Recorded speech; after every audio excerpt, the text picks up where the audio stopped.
Chapter 17, Department of Justice.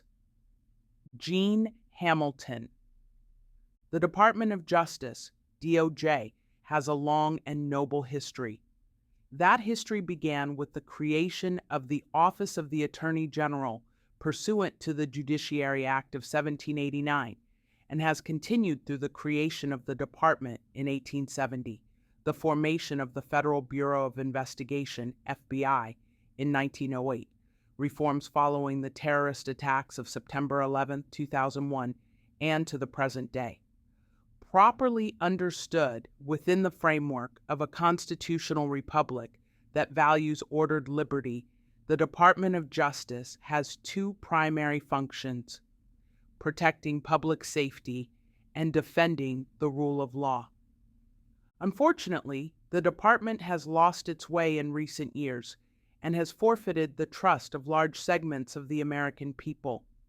Large swaths of the department have been captured by an unaccountable bureaucratic managerial class and radical left ideologues who have embedded themselves throughout its offices and components.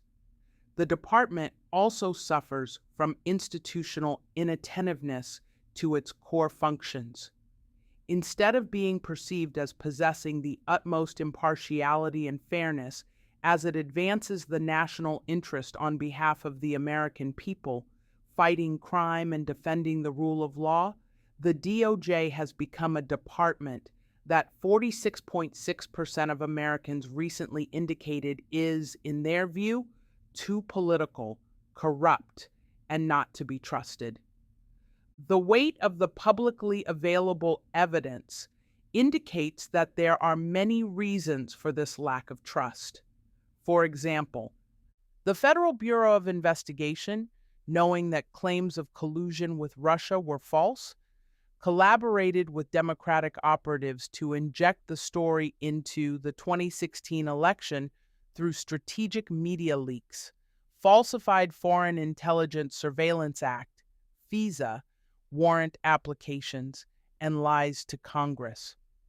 Personnel within the FBI engaged in a campaign to convince social media companies and the media generally that the story about the contents of Hunter Biden's laptop was the result of a Russian misinformation campaign, while the FBI had possession of the laptop the entire time and could have clarified the authenticity of the source. The DOJ engaged in conduct to chill the free speech rights of parents across the United States in response to supposed threats against school boards, yet it failed to engage in any concerted campaign to protect the rights of Americans who actually were terrorized by acts of violence like those perpetrated against pregnancy care centers. The FBI tasked agents with monitoring social media and flagging content they deemed to be misinformation or disinformation, not associated with any plausible criminal conspiracy to deprive anyone of any rights, for platforms to remove. The FBI engaged in a domestic influence operation to pressure social media companies to report more foreign influence than the FBI was actually seeing and stop the dissemination of and censor true information directly related to the 2020 presidential election. The department has devoted unprecedented resources to prosecuting American citizens for misdemeanor trespassing offenses or violations of the FACE Act, while dismissing prosecutions against radical agents of the left like Antifa. The department has consistently threatened that any conduct not aligning with the liberal agenda could violate federal law, without actually taking a position that the conduct in question is illegal, using the prospect of protracted litigation and federal sanctions to chill disfavored behavior, such as with state efforts to restrict abortion or prevent genital mutilation of children. The department has sued multiple states regarding their efforts to enhance election integrity. The department has failed to do its part to stop the flood of fentanyl and other deadly drugs that are flowing across our borders and decimating families and communities across the United States. The department has abdicated its responsibility to assist in the enforcement of our immigration laws and has engaged in wholesale abandonment of its duty to adjudicate cases in the immigration court system. These actions stand in stark contrast to Attorney General Merrick Garland's assertion before taking office that there must not be one rule for Democrats and another for Republicans, one rule for friends and another for foes.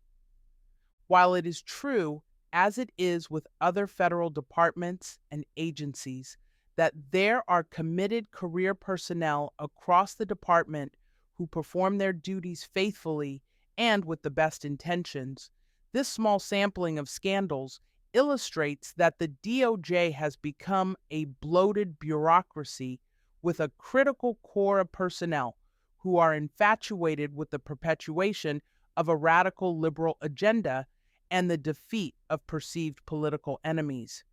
It has become a cabinet-level department whose leadership appears to care more about how they are perceived in the next Politico or Washington Post article, or their stature with any number of radical leftist organizations than they do about justice and advancing the interests of the American people. It is essential that the next conservative administration place a high priority on reforming the DOJ and its culture to align the department with its core purposes and advance the national interest. Critically, this must include the FBI. Anything other than a top-to-bottom overhaul will only further erode the trust of significant portions of the American people and harm the very fabric that holds together our constitutional republic. At a practical level, not reforming the Department of Justice will also guarantee the failure of that conservative administration's agenda in countless other ways. Successful reform will require more than minor peripheral adjustments.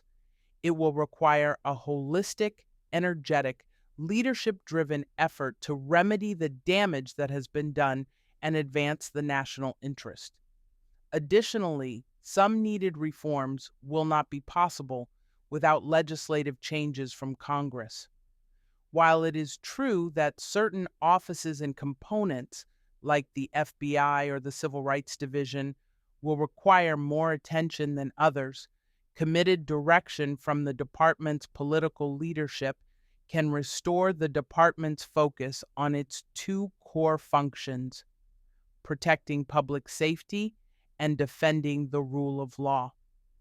This chapter features prominently the things the department must do to restore its focus on these functions. Of course, there are other important reforms that do not necessarily fit within either of those core functions, so this chapter includes an additional section to address those areas.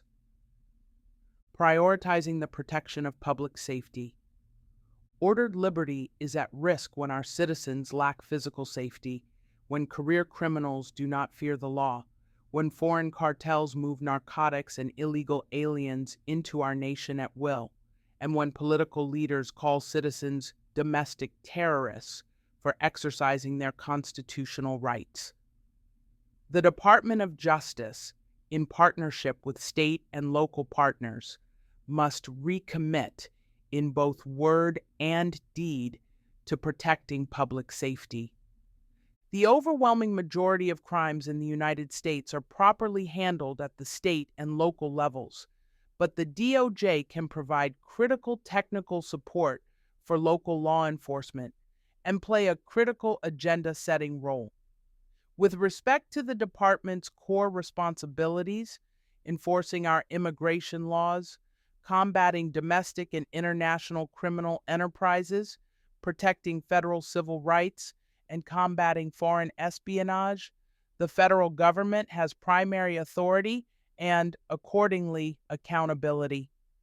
The evidence shows that the Biden administration's Department of Justice has failed to protect law-abiding citizens and has ignored its most basic obligations. It has become at once utterly unserious and dangerously politicized. Prosecution and charging decisions are infused with racial and partisan political double standards. Immigration laws are ignored. The FBI harasses protesting parents, branded domestic terrorists by some partisans, while working diligently to shut down politically disfavored speech on the pretext of its being misinformation or disinformation. A department that prosecutes FACE Act cases while ignoring dozens of violent attacks on pregnancy care centers and/or the coordinated violation of laws that prohibit attempts to intimidate Supreme Court justices by parading outside of their homes has clearly lost its way. A department that has twice engaged in covert domestic election interference and propaganda operations, the Russian collusion hoax in 2016 and the Hunter Biden laptop suppression in 2020, is a threat to the Republic. Restoring the department's focus on public safety and a culture of respect for the rule of law is a gargantuan task that will involve, at minimum, 4 overriding actions: restoring the FBI's integrity, renewing the DOJ's focus on violent crime, dismantling domestic and international criminal enterprises, pursuing a national security agenda aimed at external state and non-state actors, not U.S. citizens, exercising their constitutional rights. Restoring the FBI's integrity. The FBI was founded in 1908 to tackle national crime and security issues when there was hardly any systematic way of enforcing the law across this now broad landscape of America. It best serves the American people when it dedicates its resources and energies to attacking violent crime, criminal organizations, child predators, cybercrime, and other uniquely federal interests. Revelations regarding the FBI's role in the Russia hoax of 2016, big tech collusion, and suppression of Hunter Biden's laptop in 2020 strongly suggest that the FBI is completely out of control. To protect the Constitution, fight crime effectively, and protect the nation from foreign adversaries, the next conservative administration should begin to restore the FBI's domestic reputation and integrity and enhance its effectiveness in meeting actual foreign threats. To do so, the next conservative administration should conduct an immediate comprehensive review of all major active FBI investigations and activities and terminate any that are unlawful or contrary to the national interest. This is an enormous task, but it is necessary to re-earn the American people's trust in the FBI and its work. To conduct this review, the department should detail attorney appointees with criminal, national security, or homeland security backgrounds to catalog any questionable activities and elevate them to appropriate DOJ leadership consistent with the new chain of command. The department should also consider issuing a public report of the findings from this review as appropriate. Align the FBI's placement within the department and the federal government with its law enforcement and national security purposes. DOJ veterans often opine that the FBI views itself as an independent agency, accountable to no one and on par with the Attorney General in terms of stature, but the fact remains that the Federal Bureau of Investigation is located in the Department of Justice. It is not independent from the department, just as Immigration and Customs Enforcement is not independent from the Department of Homeland Security, and does not deserve to be treated as if it were. The next conservative administration should direct the Attorney General to remove the FBI from the Deputy Attorney General's direct supervision within the department's organizational chart and instead place it under the general supervision of the Assistant Attorney General for the Criminal Division and the supervision of the Assistant Attorney General for the National Security Division, as applicable. This can be accomplished through a simple internal departmental reorganization and does not need to be approved by Congress. Such a structure would allow the FBI to play an important role in advising the department's leadership on emerging threats and updating notable investigations through daily briefings conducted with the Criminal Division and National Security Division leadership. But it would also place the FBI under a politically accountable leader with fewer things to manage than the Deputy Attorney General or the Attorney General have. All notifications and approvals that currently run to the Deputy Attorney General or the Attorney General should be evaluated and redirected in the first instance, where appropriate, to the relevant Assistant Attorney General. Such a move would better align the FBI with the mission of the divisions with which it most often interacts and emphasize the need for the areas on which it should focus. In general, however, under no circumstances should the FBI ever be able to go around the Attorney General or the department's leadership on any matter within its area of responsibility. Prohibit the FBI from engaging, in general, in activities related to combating the spread of so-called misinformation and disinformation by Americans who are not tied to any plausible criminal activity. The FBI, along with the rest of the government, needs a hard reset on the appropriate scope of its legitimate activities. It must not look to or rely on the past decade as precedent or legitimization for continued action in certain spaces. This is especially true with respect to activities that the FBI and the U.S. government writ large claim are efforts to combat misinformation, disinformation, or malinformation. The United States government, and by extension, the FBI, have absolutely no business policing speech, whether in the public square, in print, or online. The First Amendment prohibits it.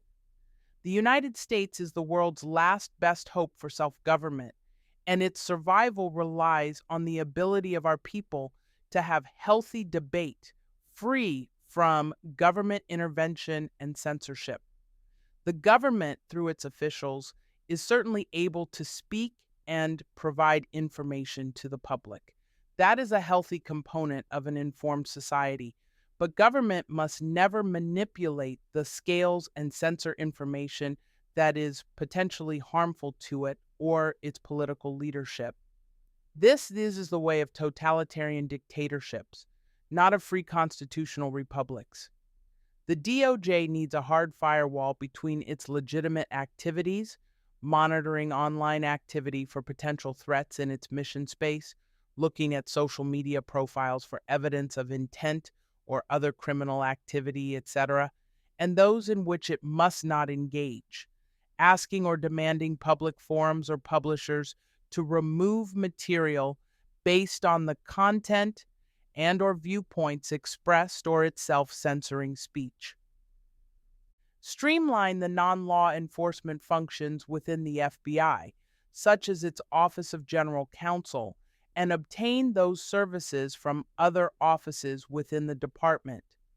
The next conservative administration should eliminate any offices within the FBI that it has the power to eliminate without any action from Congress. For example, few Americans know that the FBI maintains a corps of approximately 300 attorneys within its Office of General Counsel, an office that has been involved in some of the FBI's most damaging recent scandals. These attorneys are not necessary to the functioning of the FBI in their current capacity. Legal advice should come from attorneys at the DOJ, whether those attorneys are within the Criminal Division, the National Security Division, the Justice Management Division, or the Office of Legal Counsel. Moving legal review outside the FBI would serve as a crucial check on an agency that has recently pushed past legal boundary after legal boundary. Similarly, the FBI does not need its own Office of Congressional Affairs, separate and apart from the DOJ Office of Legislative Affairs, nor does it need its own Office of Public Affairs. Emphasize, fund, and reward field offices while shrinking headquarters staff. While the FBI has essential headquarters functions that must be fulfilled and should likely be fulfilled by a team in Washington, D.C., the next conservative administration should make a priority of deploying, funding, and rewarding the work of the field offices to the greatest extent possible. The Department of Justice must value badges over bureaucracy, must rethink its internal reporting structures, and should aim to realign the FBI's resources accordingly. Submit a legislative proposal to Congress to eliminate the 10-year term for the director. After J. Edgar Hoover's decades-long term as FBI director came to an end following his death in 1972, and in light of oversight conducted by Congress into alleged intelligence community and FBI abuses in the 1970s, Congress limited the director's tenure to one 10-year term. The realities of the FBI's abuses and overreach in recent years demonstrate that further reform is still necessary. The director of the FBI must remain politically accountable to the president in the same manner as the head of any other federal department or agency. To ensure prompt political accountability and to rein in perceived or actual abuses, the next conservative administration should seek a legislative change to align the FBI director's position with those of the heads of all other major departments and agencies. Renewing the department's focus on violent crime. Despite the DOJ's pronouncements that violent crime continues to be a top priority, it has increased across the United States. The department's leadership must make actually reducing violent crime a priority across the United States, and it must do so in partnership with state and local officials in a manner that is tailored to the needs and conditions in those states and localities. Targeting violent and career criminals, not parents. The next conservative administration must ensure that the Department of Justice devotes significant effort to reducing violent crime nationwide. The Attorney General should require all U.S. attorneys to develop a jurisdictional specific plan, whenever possible in coordination with state and local law enforcement, to reduce violent crime within each of their districts. Then, the Attorney General should hold each U.S. attorney accountable for achieving actual results. In recent years, federal and state officials have succumbed to calls from anti-law enforcement advocates for so-called criminal justice reform.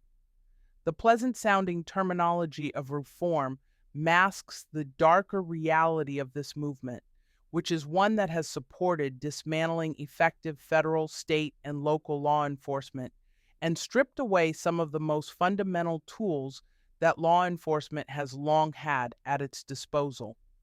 This campaign is not just ill-advised.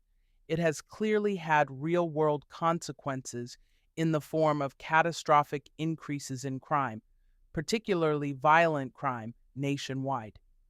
As discussed in the next section, the Department of Justice has a special obligation to restore law and order in such districts.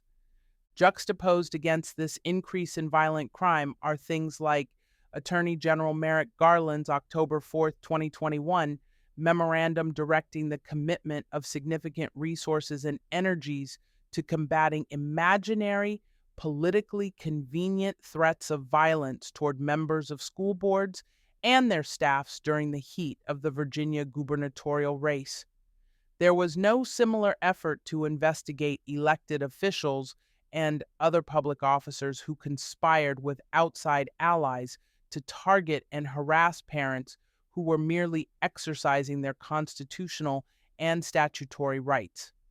If we are to continue to have informed and civil dialogue in the United States on issues of public concern, the DOJ must enforce applicable civil rights laws in an even handed way when citizens' livelihoods are threatened merely because they have exercised their rights. Enhancing the federal focus on and resources in jurisdictions with rule of law deficiencies. A disturbing number of state and local jurisdictions have enacted policies that directly undermine public safety, leave doubt about whether criminals will be punished, and weaken the rule of law.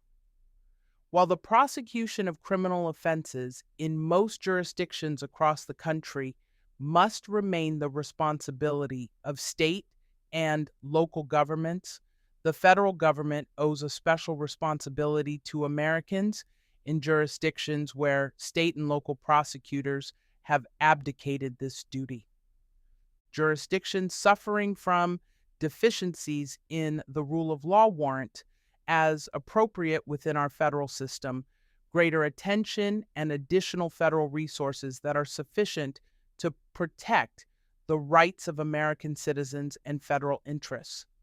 In the next conservative administration, the DOJ, acting primarily through its U.S. attorneys, should therefore use applicable federal laws to bring federal charges against criminals when local jurisdictions wrongfully allow them to evade responsibility for their conduct.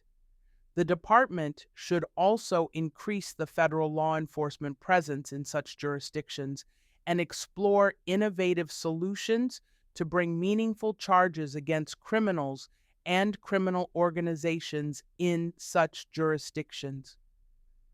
Where warranted and proper under federal law, initiate legal action against local officials, including district attorneys, who deny American citizens the equal protection of the laws by refusing to prosecute criminal offenses in their jurisdictions.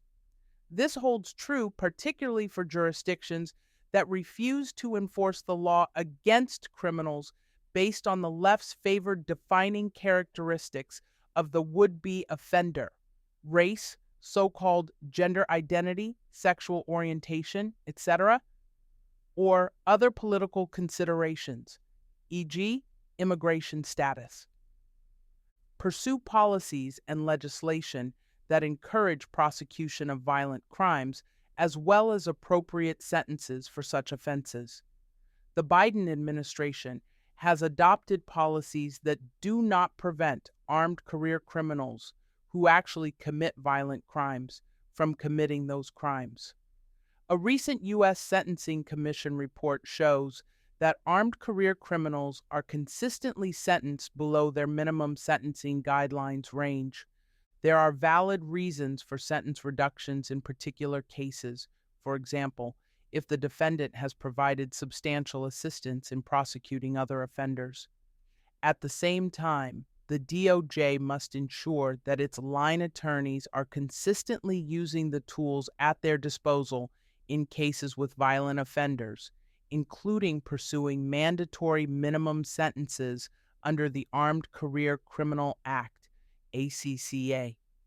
The department should also support legislative efforts to provide further tools, such as the Restoring the Armed Career Criminal Act, which Senators Tom Cotton, RAR, Marsha Blackburn, RTN, and Cindy Hyde-Smith, RMS, introduced in 2021 in response to U.S. Supreme Court decisions neutering the ACCA. Enforce the death penalty where appropriate and applicable. Capital punishment is a sensitive matter, as it should be, but the current crime wave makes deterrence vital at the federal, state, and local levels. However, providing this punishment without ever enforcing it provides justice neither for the victims' families nor for the defendant. The next conservative administration should therefore do everything possible to obtain finality for the 44 prisoners currently on federal death row. It should also pursue the death penalty for applicable crimes, particularly heinous crimes involving violence and sexual abuse of children, until Congress says otherwise through legislation. Dismantling domestic and international criminal enterprises. Criminal organizations are as old as crime itself, but are more extensive, sophisticated, and dangerous today than at any other point in history. The Department of Justice has a key role in tackling transnational criminal organizations like Mara Salvatrucha, MS-13, and Mexican drug cartels, as well as purely domestic criminal organizations like those built on the more traditional mafia crime model as part of its obligation to ensure the safety and security of the American people. The department's primary directive under the next administration should be to return to an unapologetic focus on dismantling these criminal organizations and incarcerating their membership. Once this reprioritization occurs, the department's political leadership should take concrete steps to use agency reach and resources to prevent these criminal organizations from operating and surviving. Assaulting the business model of these criminal organizations, which are massive, diversified enterprises with nationwide or international operations, is essential for success. The next administration will therefore need to revitalize the DOJ's use of the array of statutory tools that exist for dealing with the threat of criminal organizations. The most potent ones are the simplest. For example, the department should 1. Rigorously prosecute as much interstate drug activity as possible, including simple possession of distributable quantities. Recent efforts to create the impression that drug possession crimes are not serious offenses has contributed to the explosion of criminal organization activities in the United States. 2. Aggressively deploy the Racketeer Influenced and Corrupt Organizations Act, RICO, which Congress expressly created to empower the Department of Justice to treat patterns of intrastate-level crimes, such as robbery, extortion, and murder, as federal criminal conduct for criminal organizations and networks. The next administration can use existing tools while it works with Congress to develop new tools. Secure the border, which is the key entry point for many criminal organizations and their supplies, products, and employees. Mexico, which is arguably functioning as a failed state run by drug cartels, is the main point of transit for illegal drugs produced in Central and South America, fentanyl precursors from the Chinese Communist Party-led People's Republic of China, weapons, human smuggling and trafficking, and other contraband. Mexican drug cartels, including the dominant Sinaloa cartel and the Jalisco New Generation cartel, CJNG, are the main drivers of fentanyl production and distribution in the United States. The southwestern land border is sufficiently porous that Mexican drug cartels have operational control of large sections of the border, which facilitates easy movement of product and personnel. These cartels are also violent and not afraid to demonstrate force on both sides of the border. Their conduct represents a clear and present danger to the United States and its citizens. In addition to finalizing the southwestern land border wall, the next administration should take a creative and aggressive approach to tackling these dangerous criminal organizations at the border. This could include use of active duty military personnel and National Guardsmen to assist in arrest operations along the border, something that has not yet been done. A new and forceful approach to interdiction will have a ripple effect on the operations of these criminal organizations, which currently operate freely without concern for criminal prosecution, and will lay the necessary groundwork for initial prosecutions of these organizations and their leaders.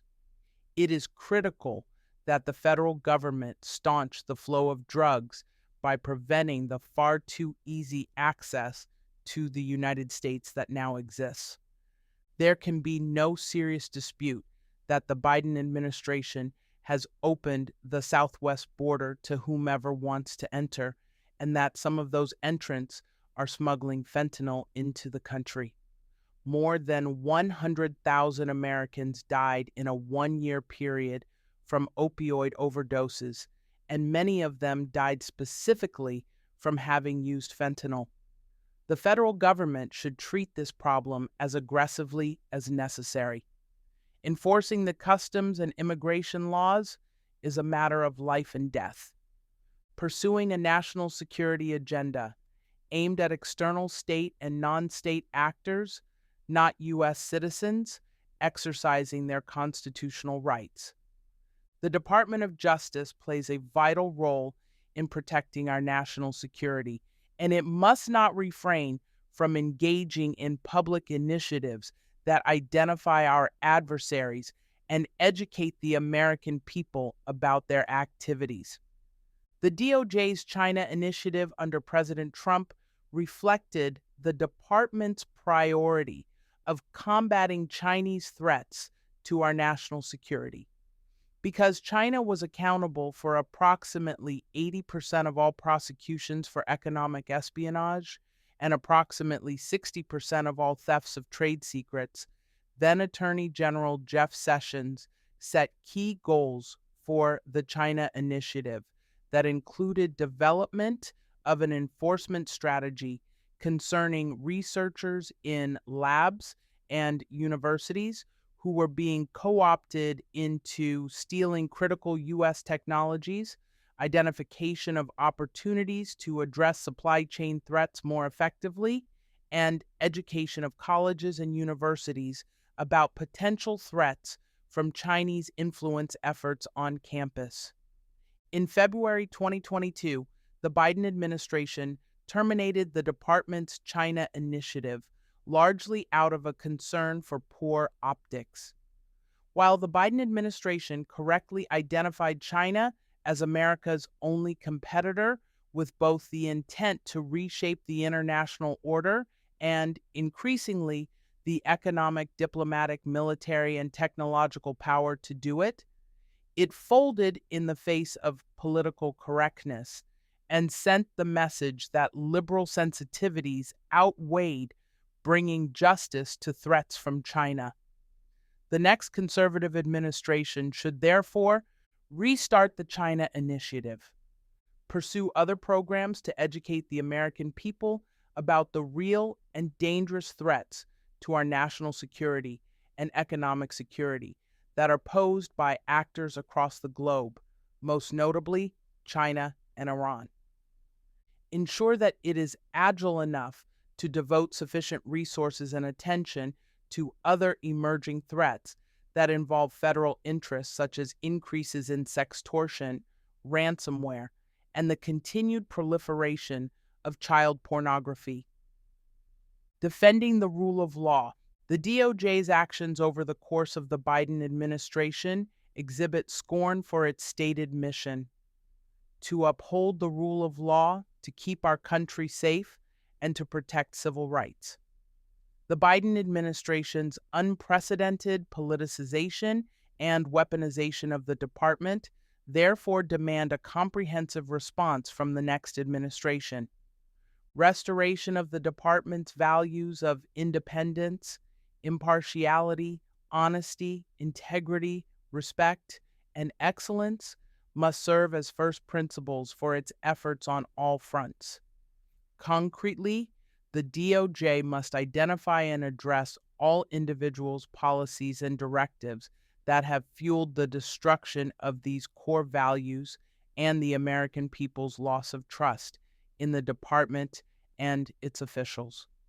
The next administration will need to exert significant energy to dismantle the two-tiered system of justice currently in place at the department while simultaneously applying the rule of law evenly and with neutrality.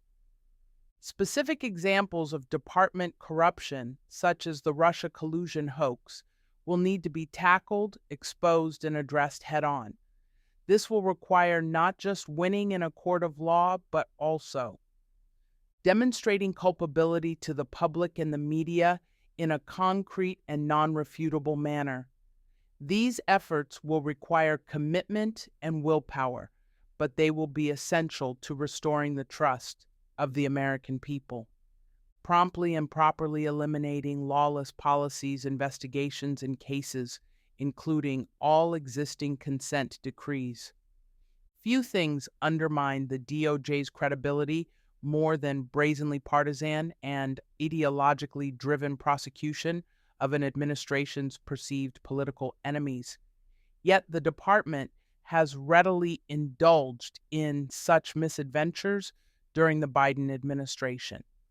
Before even entering the Robert F. Kennedy building on January 20th, 2025, the next administration should conduct a thorough review of all publicly available policies, investigations, and cases. In a manner consistent with applicable law, prepare a plan to end immediately any policies, investigations, or cases that run contrary to law or administration policies. Ensure that upon the next president's inauguration, appointees at the department obtain information about anything that was not learned before taking office and conduct the same analysis. An egregious example of the need for such a review is provided by the department's use of the Freedom of Access to Clinic Entrances, FACE, Act to harass pro-life demonstrators while not pursuing similar investigations of shocking acts of violence committed against pro-life pregnancy resource centers.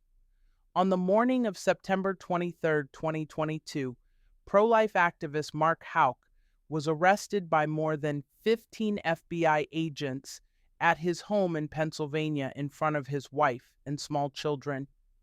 Agents came to his door with guns drawn to arrest the 48-year-old father of 7, whose alleged crime involved a minor altercation with an activist who was harassing one of his children in front of an abortion clinic almost 1 year before Mr. Huck's arrest by the FBI. Similarly, Paul Vaughn, a 55-year-old father of 11, was arrested at his home in Mount Juliet, Tennessee, by armed FBI agents for allegedly participating in a peaceful protest at an abortion clinic 1 year earlier. These arrests stand in stark contrast to the department's virtual silence on the wave of vandalism and violence directed at religiously affiliated institutions, including pregnancy resource centers, following the Supreme Court's decision in Dobbs v. Jackson Women's Health Organization. The Catholic News Agency reported more than 100 such incidents as of September 2022. By engaging in disparate and viewpoint-based enforcement of an already controversial law like the FACE Act against pro-life activists, the DOJ has needlessly undermined its credibility with law-abiding people of faith. The department should make every effort to uphold equal protection of the law and avoid politically motivated and viewpoint-based prosecutions.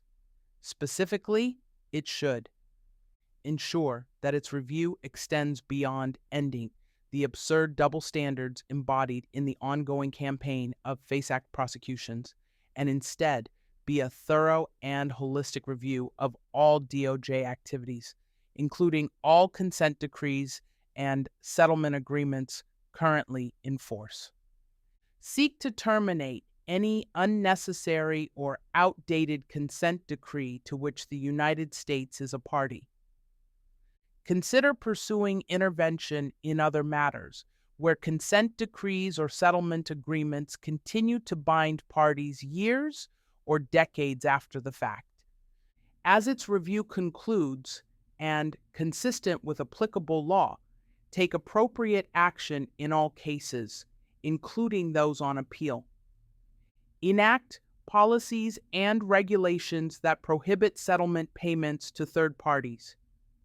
Engaging in zealous advocacy for and defense of the Constitution and lawful administration regulations and policies.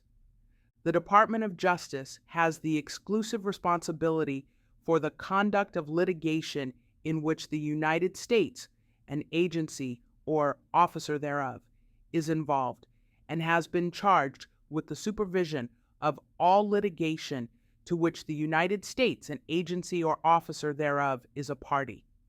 However, in politically contentious cases, Assistant United States attorneys and other line prosecutors during conservative administrations seek to influence outcomes of cases not because of any legal deficiency in the case or policy being defended, but by refusing to take certain positions, by writing public letters of protest, and by engaging in faux resignations from certain internal appointments.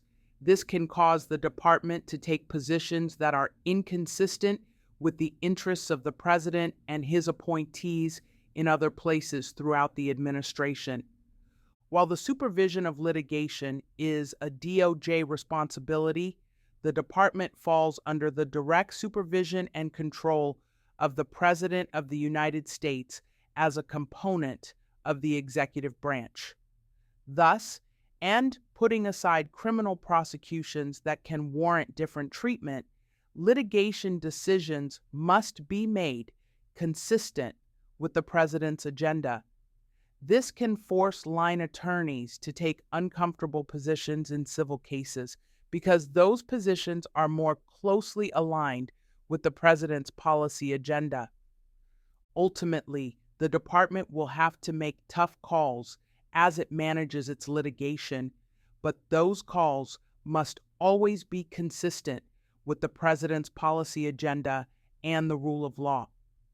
A line attorney should never, either directly or indirectly, pursue a policy agenda through litigation that is inconsistent with the agenda of his or her client agency or the president. The department should also be cognizant of any attempts to slow litigation and outlast the administration to avoid finality. The next conservative administration should therefore issue guidance to ensure that litigation decisions are consistent with the president's agenda and the rule of law. Ensure that, consistent with this principle, the department's leadership is prepared to impose appropriate disciplinary action as circumstances arise. Affirming the separation of powers. Federal courts have jurisdiction to deal with a wide array of issues in law and equity in the United States. The increasingly aggressive posture of federal courts does not change one constitutionally immutable fact. All three branches of the federal government retain not just the right, but the obligation to assess constitutionality. It is this obligation that is the foundation of the separation of powers. The next conservative administration should embrace the Constitution and understand the obligation of the executive branch to use its independent resources and authorities to restrain the excesses of both the legislative and judicial branches. This will mean ensuring that the leadership of the Department of Justice and its components understand the separation of powers, that pushback among the branches is a positive feature and not a defect of our system, and that the federal system is strengthened, not weakened, by disagreement among the branches. One example includes potentially seeking the overruling of Humphrey's Executor v. United States. This case approved so-called independent agencies whose directors are not removable by the president at will. The Supreme Court has chipped away at Humphrey's executor in cases like Sela Law versus Consumer Financial Protection Bureau, but the precedent remains. The next conservative administration should formally take the position that Humphrey's executor violates the Constitution's separation of powers, zealously guarding other constitutional protections. The next conservative administration must ensure that the DOJ zealously guards the constitutional rights of all Americans in all that it does. This extends not only to rights implicated in the department's criminal activities, but to all rights enjoyed by the American people, such as the First Amendment. The department should reject any invitation to limit these fundamental promises based on the political ideology of the speech at issue. A recent Supreme Court case illustrates the problems that arise when the DOJ takes a cramped interpretation of the First Amendment in service of a political ideology. In 303 Creative LLC versus Alanis, the department argued in favor of the government's ability to coerce and compel what the lower courts all found to be pure speech. The oral argument made clear the department's view that it was the viewpoint expressed that gave the government power to censor and compel speech. During oral argument, the United States took the remarkable position that government can compel a Christian website designer to imagine, create, and publish a custom website celebrating same-sex marriage, but cannot compel an LGBT person to design a similar website celebrating opposite-sex marriage. In the government's view, declining to create the latter website was based on an objection to the message, while the former was based on status rather than message, but this argument inevitably turns on the viewpoint expressed. It means that the government gets to decide which viewpoints are protected and which are not, a frightening and blatantly unconstitutional proposition. Just as troubling, the government's arguments against free speech are not limited to the facts of 303 Creative. As Colorado admitted to the lower courts, all sorts of artists and speakers like speechwriters, photographers, and videographers can be compelled to design custom messages that violate their most fundamental convictions as long as it serves a certain viewpoint that the government wants to promote. In fact, it was only a few years ago in Masterpiece Cake Shop that the government acknowledged the constitutional problems involved in compelling artists to speak government-favored messages. In that case, the United States acknowledged a basic First Amendment principle that freedom of speech prohibits the government from telling people what they must say. The department had it right when it argued that the government may not compel the dissemination of its own preferred message because the First Amendment protects the individual freedom of mind.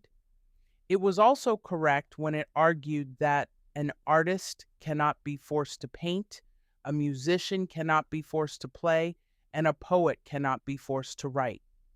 The United States' directly contrary position in 303 Creative is hard to explain based on anything other than its support for the message the state of Colorado was attempting to compel. It is black-letter law that no official can prescribe what shall be orthodox or force citizens to confess by word or act their faith therein.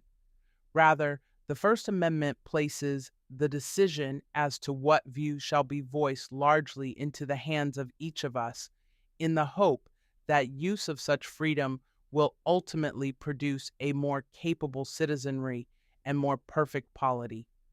As the Supreme Court has noted, government officials have frequently sought to coerce uniformity of sentiment in support of some end thought essential to their time and country. In the face of such attempts to coerce orthodoxy, The DOJ should maintain its commitment to upholding the Constitution's neutral principles of free speech, which commit the government to preserve an uninhibited marketplace of ideas in which truth will ultimately prevail. Pursuing equal protection for all Americans by vigorously enforcing applicable federal civil rights laws in government, education, and the private sector. Entities across the private and public sectors in the United States have been besieged in recent years by an unholy alliance of special interests, radicals in government, and the far left. This unholy alliance speaks in platitudes about advancing the interests of certain segments of American society, but that advancement comes at the expense of other Americans and in nearly all cases violates longstanding federal law. Even though numerous federal laws prohibit discrimination based on notable immutable characteristics such as race and sex, the Biden administration, through the DOJ's Civil Rights Division and other federal entities, has enshrined affirmative discrimination in all aspects of its operations under the guise of equity. Federal agencies and their components have established so-called diversity, equity, and inclusion, DEI offices that have become the vehicles for this unlawful discrimination. And all departments and agencies have created equity plans to carry out these invidious schemes. To reverse this trend, the next conservative administration should ensure that the DOJ spearheads an initiative demonstrating the federal government's commitment to non-discrimination. The department should also lead a whole-of-government recommitment to non-discrimination and should be working with all other federal agencies, boards, and commissions to ensure that they are both complying with constitutional and legal requirements and using their authorities and funding to prevent discrimination not only internally, but also at the state, local, and private sector levels. This will require particularly close coordination with several key agencies, including such obvious candidates as the Equal Employment Opportunity Commission, the Departments of Defense, Education, and Housing and Urban Development, and the Securities and Exchange Commission. It will also require enforcing contractual requirements that prohibit discrimination on federal contractors. Reorganize and refocus the DOJ's Civil Rights Division to serve as the vanguard for this return to lawfulness. The Attorney General and other DOJ political leadership should provide the resources and moral support needed for these efforts. The Civil Rights Division should spend its first year under the next administration using the full force of federal prosecutorial resources to investigate and prosecute all state and local governments, institutions of higher education, corporations, and any other private employers who are engaged in discrimination in violation of constitutional and legal requirements. Announcing a campaign to enforce the criminal prohibitions in 18 U.S. Code, Paragraph R 1461 and 1462 against providers and distributors of abortion pills that use the mail. Federal law prohibits mailing every article, instrument, substance, drug, medicine, or thing which is advertised or described in a manner calculated to lead another to use or apply it for producing abortion. Following the Supreme Court's decision in Dobbs, there is now no federal prohibition on the enforcement of this statute. The Department of Justice in the next conservative administration should therefore announce its intent to enforce federal law against providers and distributors of such pills.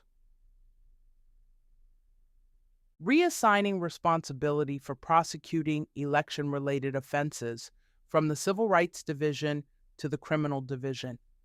The Attorney General in the next conservative administration should reassign responsibility for prosecuting violations of 18 U.S. Code Parv 241 from the Civil Rights Division to the Criminal Division where it belongs.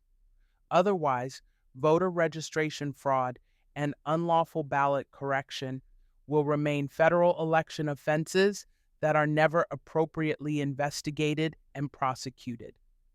Voter fraud includes unlawful practices concerning voter registration and ballot correction. When state legislatures are silent as to procedures for absentee ballot curing or provide specific rules governing that curing, neither counties nor courts may create a cure right where one does not exist, may not modify the law on curing, and certainly cannot engage in creating consent orders with the force of law that are inconsistent with the orders of other similarly situated counties.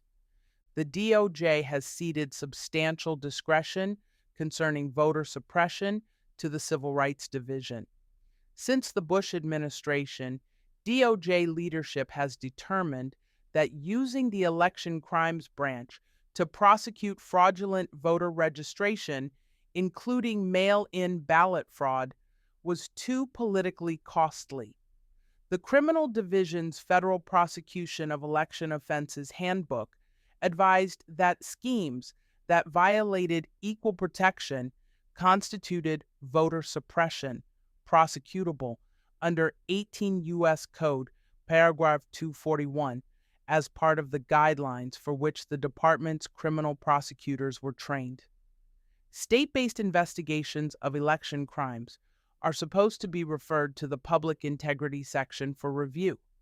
Historically, 18 U.S. Code, paragraph 241, conspiracy against rights, was used as a basis for investigating state officials whose statements or orders violated the equal protection rights of voters or deliberately misinformed voters concerning the eligibility of their ballots.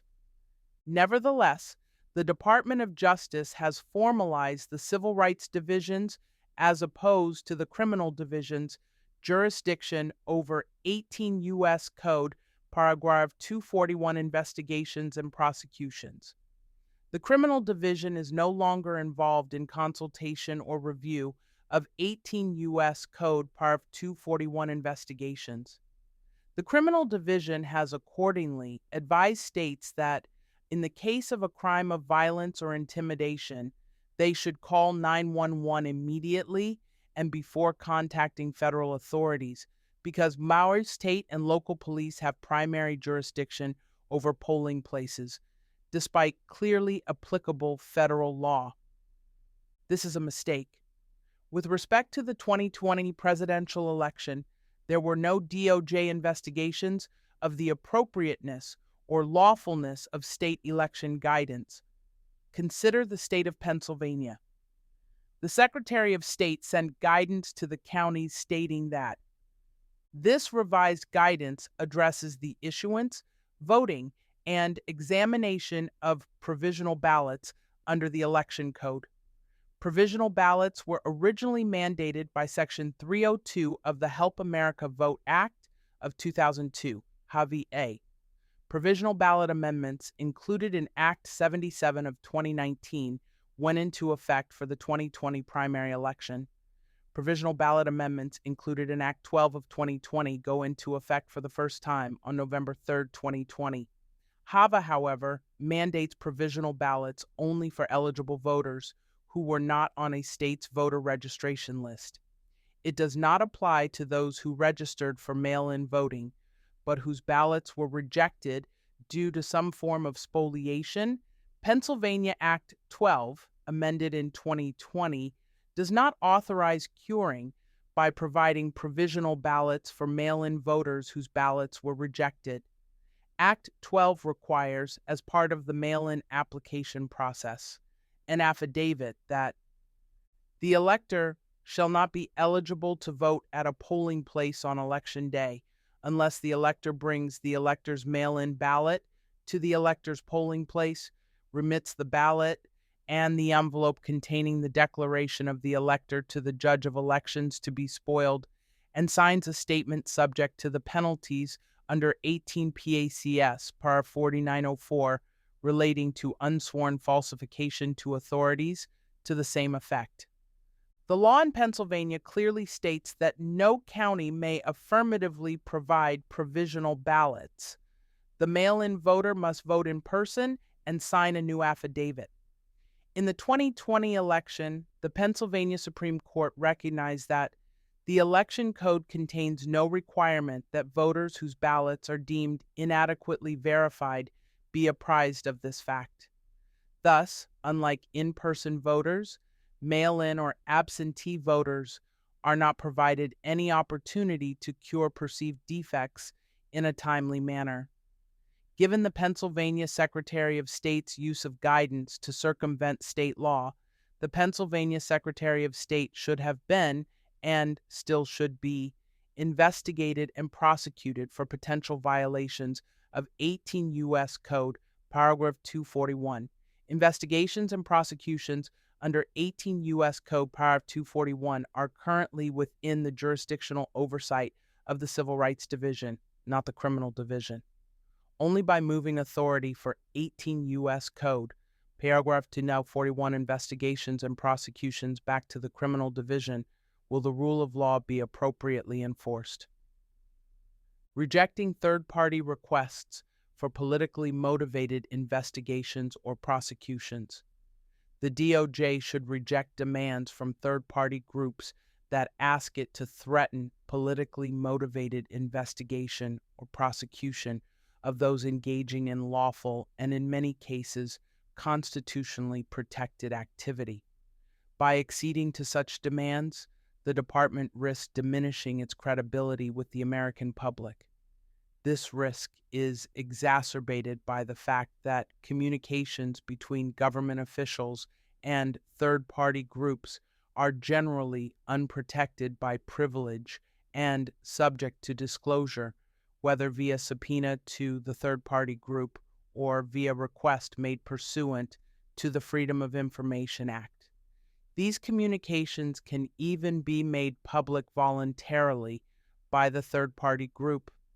A recent example illustrates the risks posed by such activity.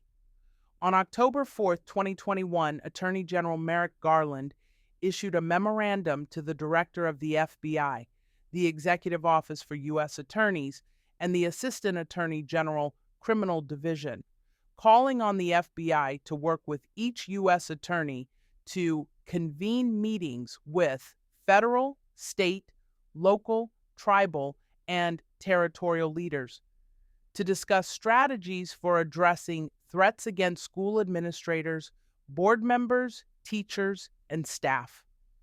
Subsequent reporting and investigation revealed that the memorandum was prompted by a September 29, 2021, letter sent by the National School Boards Association, NSBA, to President Biden, demanding a federal law enforcement response to perceived threats to school board members and public school employees.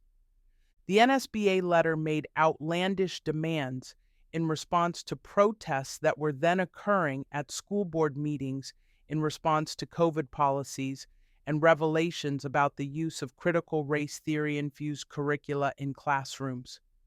Among the letter's demands was a call for a federal investigation into parents' actions, heinous actions that could be the equivalent to a form of domestic terrorism and hate crimes, under a variety of federal laws including the Gun-Free Zones Act, the Patriot Act in regards to domestic terrorism, the Matthew Shepard and James Byrd Jr. Hate Crimes and Prevention Act, the Violent Interference with Federally Protected Rights Statute, and the Conspiracy Against Rights Statute, and an executive order to enforce all applicable federal laws for the protection of students and public school district personnel, and any related measure. Both the Attorney General's memorandum and the NSBA letter drew swift public condemnation, including from 13 sitting state attorneys general. A subsequent internal investigation commissioned by the NSBA, revealed that officials at the White House had been in discussions with NSBA officials about the contents of the letter weeks before it was issued. The investigation also revealed that White House officials indicated they planned to raise the contents of the draft letter with DOJ officials a full week before the NSBA's letter was issued. This cooperation by a third-party group, the White House, and the DOJ to craft and coordinate a response to an ill-advised and politically motivated letter undermines the department's credibility as an impartial law enforcement agency. In the words of the 14 state attorneys general who wrote to oppose the department's memorandum, potential collusion between the White House, the department, and the NSBA in the actual creation of the September 29th letter as a pretext for threats against parents raises serious concerns. The DOJ should carefully scrutinize all requests for law enforcement assistance and reject requests by third parties to engage in political grandstanding that ignores the department's traditional jurisdictional limits and that would trample politically controversial but constitutionally protected activity. Ensuring proper distribution of DOJ grant funds. DOJ grants are an underutilized asset in most conservative administrations. When used properly, they can be highly effective in implementing the president's priorities. The Office of Justice Programs, OJP, is comprised of 6 components and is responsible for most DOJ grants to local law enforcement, juvenile justice, and victims of crime, as well as for criminal justice research and statistics.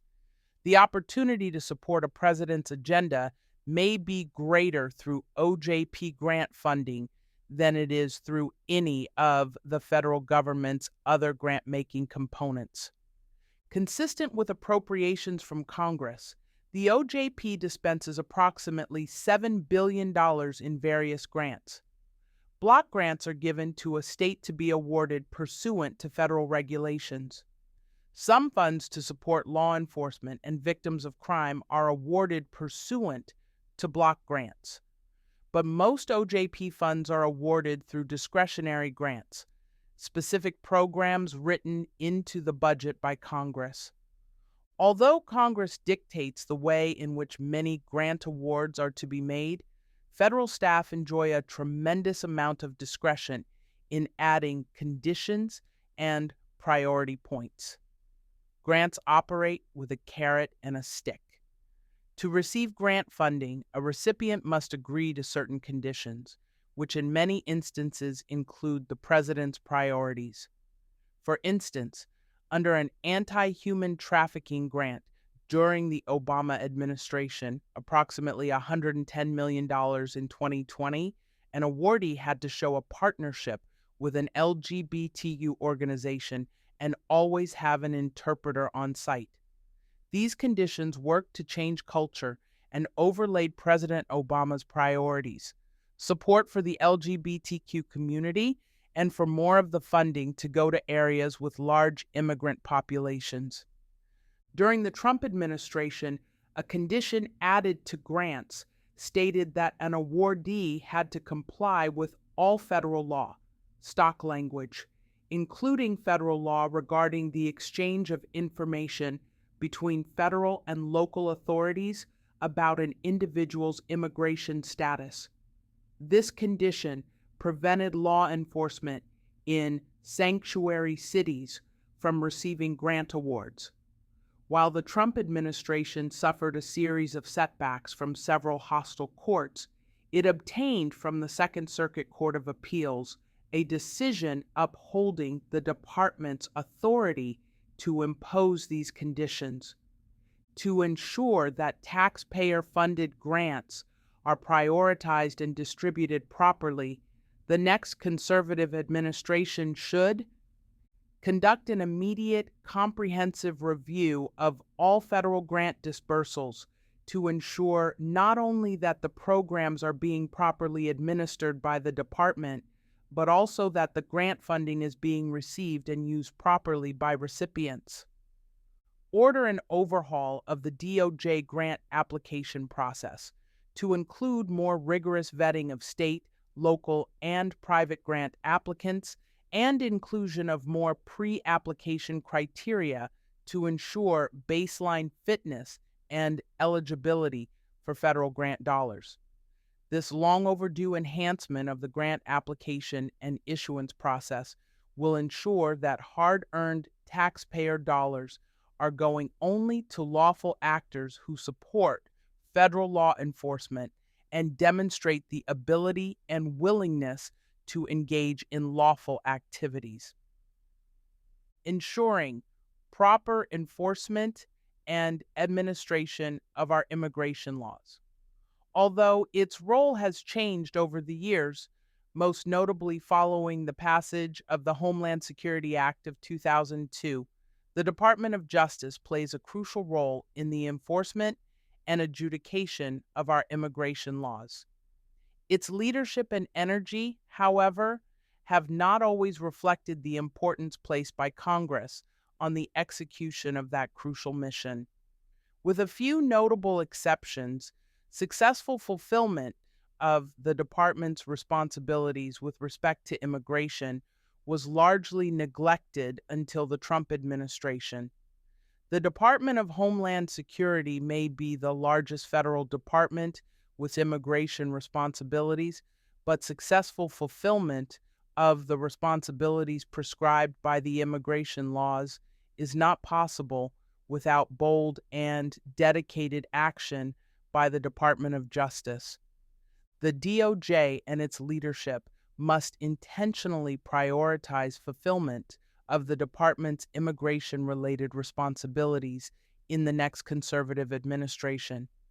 This will be no small task, as these responsibilities play out across nearly every DOJ office and component. If they hope to fulfill their responsibilities as assigned by Congress and deliver results for the American people, the Department and the Attorney General should issue guidance to all U.S. attorneys emphasizing the importance of prosecuting immigration offenses and immigration-related offenses.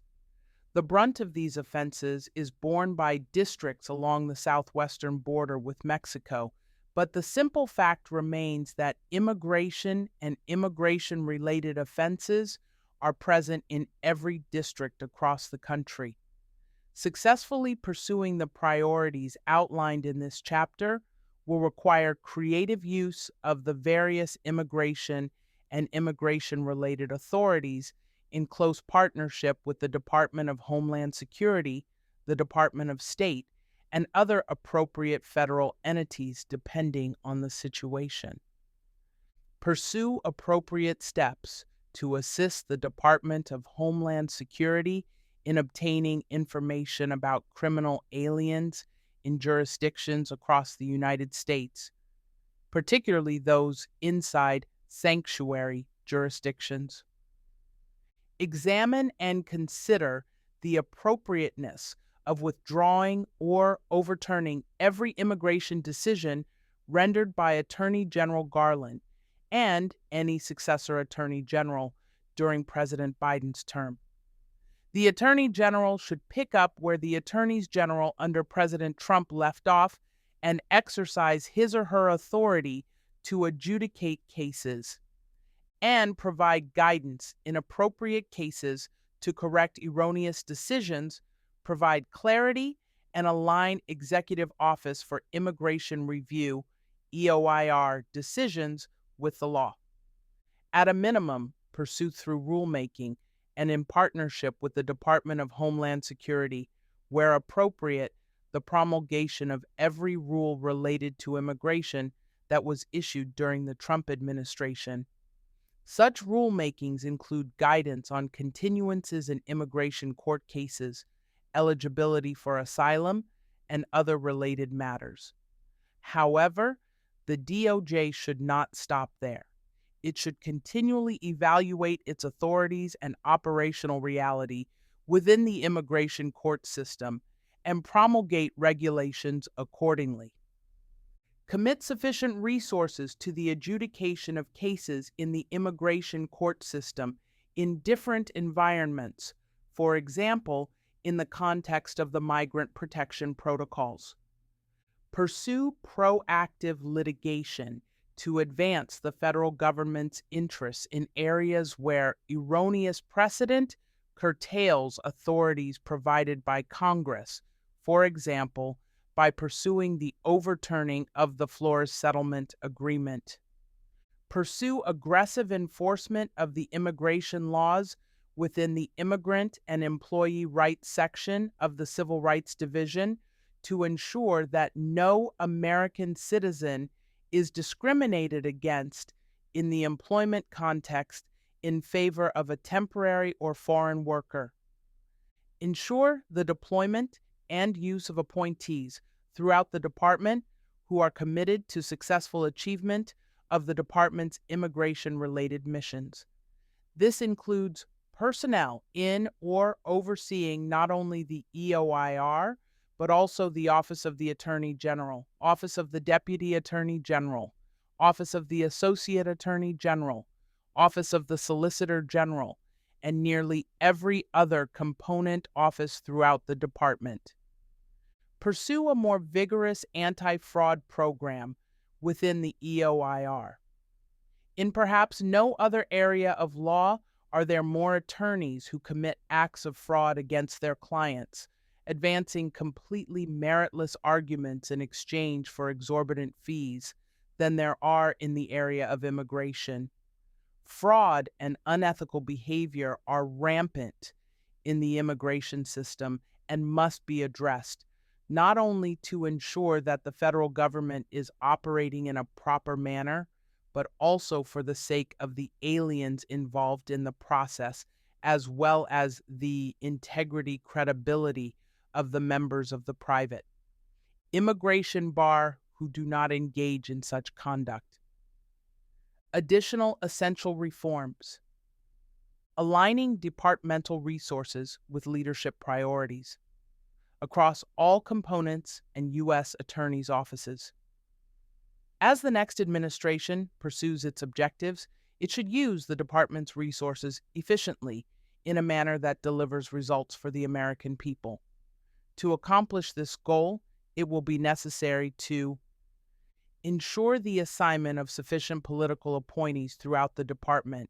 Ensuring adequate accountability throughout the DOJ requires the intentional devotion of sufficient resources by the administration, not simply replicating what was done under prior administrations and reflected in the Plum Book.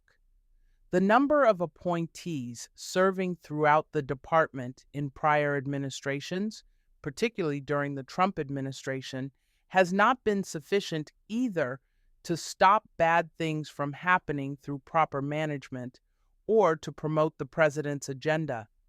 It is not enough for political appointees to serve in obvious offices like the Office of the Attorney General or the Office of the Deputy Attorney General. The next conservative administration must make every effort to obtain the resources to support a vast expansion of the number of appointees in every office and component across the department, especially in the Civil Rights Division, the FBI, and the EOIR.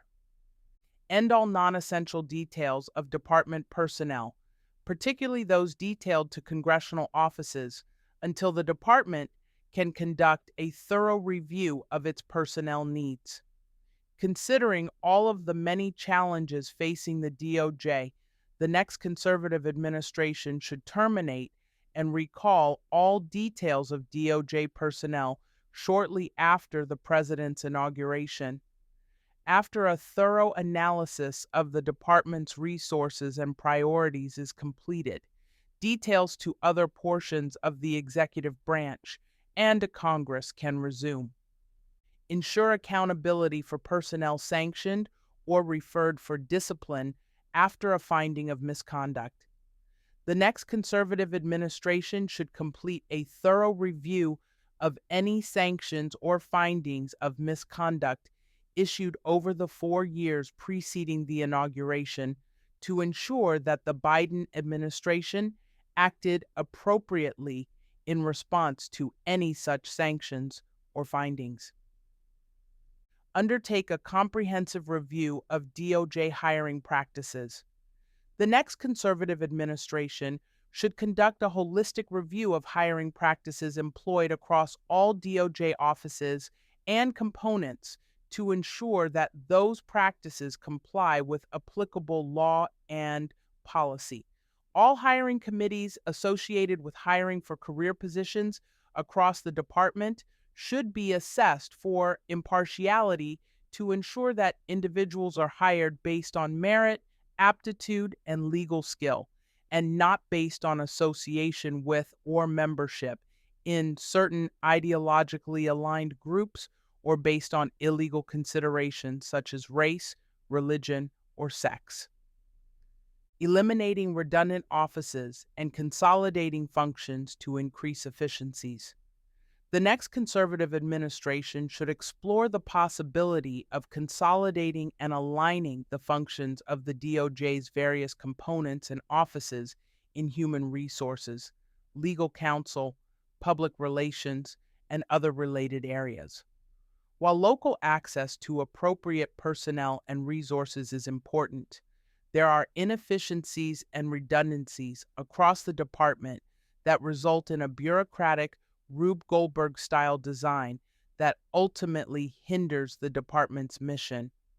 From IT infrastructure to management functions to public relations, DOJ leadership should explore consolidation and intradepartmental efficiencies to obtain the best possible support for its critical missions. For example, the Department of Public Affairs has a dual structure of public information officers, in which there are some political appointees who lead the office and provide support, but also career appointees who serve as public information officers for individual divisions, criminal division, national security division, etc. The career officials handle the day-to-day work of the division, which entails monitoring important cases, assisting in editing, and distributing press releases, and the political appointees will step in for larger issues that advance the administration's initiatives. This could be made more efficient by having political appointees for each division under the supervision of the Director of Public Affairs. Additionally, given the interplay of function between the Office of Legislative Affairs, OLA, and the Office of Public Affairs, as well as the fact that the Assistant Attorney General for the OLA is a Senate-confirmed position, the two offices should be folded into one for more efficiency and proper coordination. Under an Office of Public and Legislative Affairs, the Assistant Attorney General's portfolio would encompass both, with one Director, Deputy for Public Affairs, and one Director Deputy for Legislative Affairs. Pursuing other changes in reporting chains to ensure consistency with the law and administration priorities. The next conservative administration should undertake a comprehensive review of the DOJ's current organizational chart and make decisions about its structure, consistent with any authority to do so outside of congressional action, to ensure the most efficient accomplishment of the department's missions. For example, is the current reporting structure for the Associate Attorney General's office the best and optimal for the achievement of the department's mission? Should all of the Deputy Attorney General's direct reports continue to be direct reports, or would a different structure achieve a better, more efficient outcome in fulfilling the department's mission? What should the Office of Legal Policy's role be in the next conservative administration? Should it continue to be responsible for assisting with judicial nominations, Or should that function be assigned to the Office of Legislative Affairs, which interacts with Congress on a daily basis? Pursuing legislative changes for Assistant United States Attorney's compensation to ensure that the department can attract and retain top legal talent away from Washington, D.C., the next conservative administration should seek congressional reform of the pay scale used for Assistant United States Attorneys in the field. At a minimum, that reform should include a proposal to compensate Assistant United States Attorneys on at least the same basis as attorneys employed by Main Justice, who are compensated under the GS scale. Ensuring that the department can attract and retain top legal talent outside of the DC market is essential and will help to emphasize the importance of the field's work in achieving the department's various missions.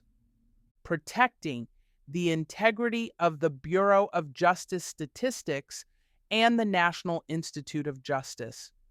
The DOJ's statistical and research arms should serve the American people and not special interests. The director of the Bureau of Justice Statistics should focus the BJS on producing the statistics of greatest interest to everyday Americans, and hence of policymakers, rather than those of particular interest to criminal justice academics. The director should insist that such statistics be as accurate as possible and presented as clearly as possible. The intellectually engaged everyday American citizen should be able to read and understand the BJS's published statistics and reports rather than having to trust experts because the statistics are not clear. The BJS should focus on the core statistics involving crime and punishment, such as those relating to serious crimes committed, imprisonment, time served, recidivism, and the like. It should not pursue the niche political agendas of academics or advocates. Moreover, a clear line should be maintained between official government statistics and third-party contractor reports. There should be no reports that look like official BJS reports, but are authored by private entities such as the Urban Institute, as happened under the Obama administration. Research funded by the National Institute of Justice should follow similar principles. The NIJ should fund high-quality, unbiased research on the topics of greatest interest to everyday Americans and policymakers rather than agenda-driven research desired by advocates or academics. The National Crime Victimization Survey, which is the nation's largest crime survey and predates the BJS, it dates to the Nixon administration, is of particular importance, and the department should prioritize and sufficiently fund it. This survey provides the only comprehensive and credible alternative to police reports for showing who commits crimes. The demographic information that crime victims provide through the survey about who commits crimes against them enables such reports as Race and Ethnicity of Violent Crime Offenders and Arrestees, 2018, which was published in January 2021 and finds that police are arresting those who, according to victims, actually commit crimes.